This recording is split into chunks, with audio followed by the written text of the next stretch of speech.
We're continuing talking about deadlifting and trying to simplify that process and make the process look similar so we remove a lot of variability. We challenge variability with load, we challenge variability with speed and position.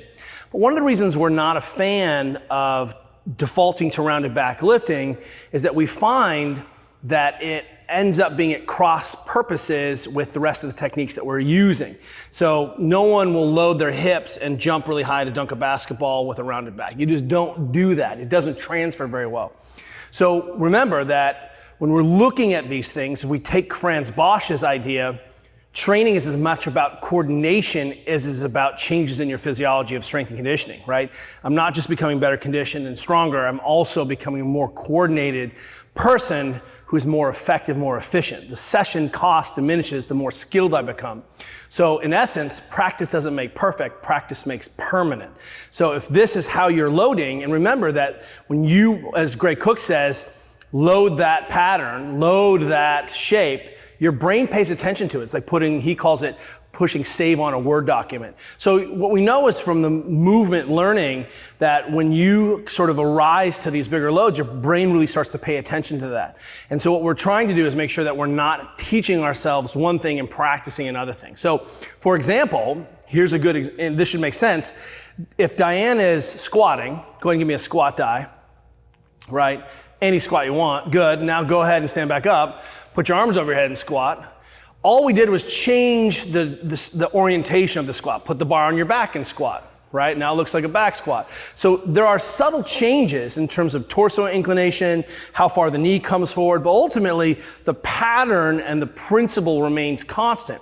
So it should follow then that if you're swinging a kettlebell, go ahead, give us some swings, right? That this kettlebell swing hinge, don't look at the arms, look at the back and hips, look at the foot pressure, should be the same as if she's lifting a barbell off the ground. And if you're finding that there's big disparity, go ahead and just do a simple pull for us.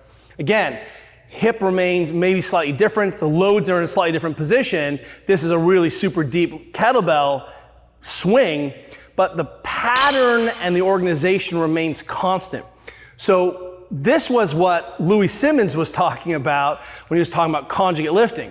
We're going to challenge the base organization and principle with a different bar.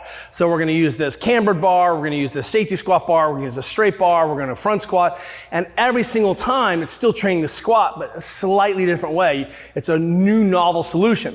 In this situation, even though the weight's in front, right, ultimately ends up looking like a little bit of deadlift, the difference is speed. So we're adding a speed load. And guess what? Louis Simmons used to do speed days, heavy days, right? Because one of the things that we see is that your technique has to hold together under speed.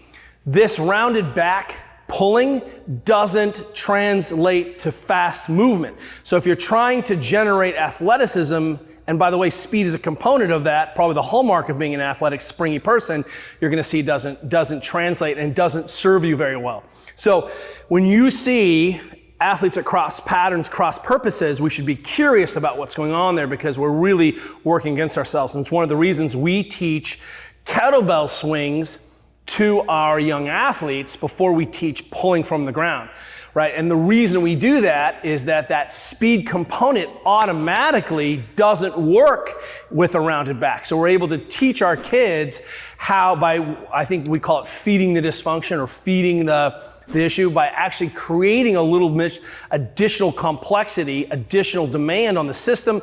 We end up with better patterns. Then they can take that pattern and pull it off the ground. So of course we do ball slams, don't get me wrong. We lift plenty of things from the ground with kids. But the idea though is if I give a kid a barbell and just have them, there's a lot going on. From the top down, it's easier to conceptualize and that speed automatically happens. So don't be cross-patterning yourself.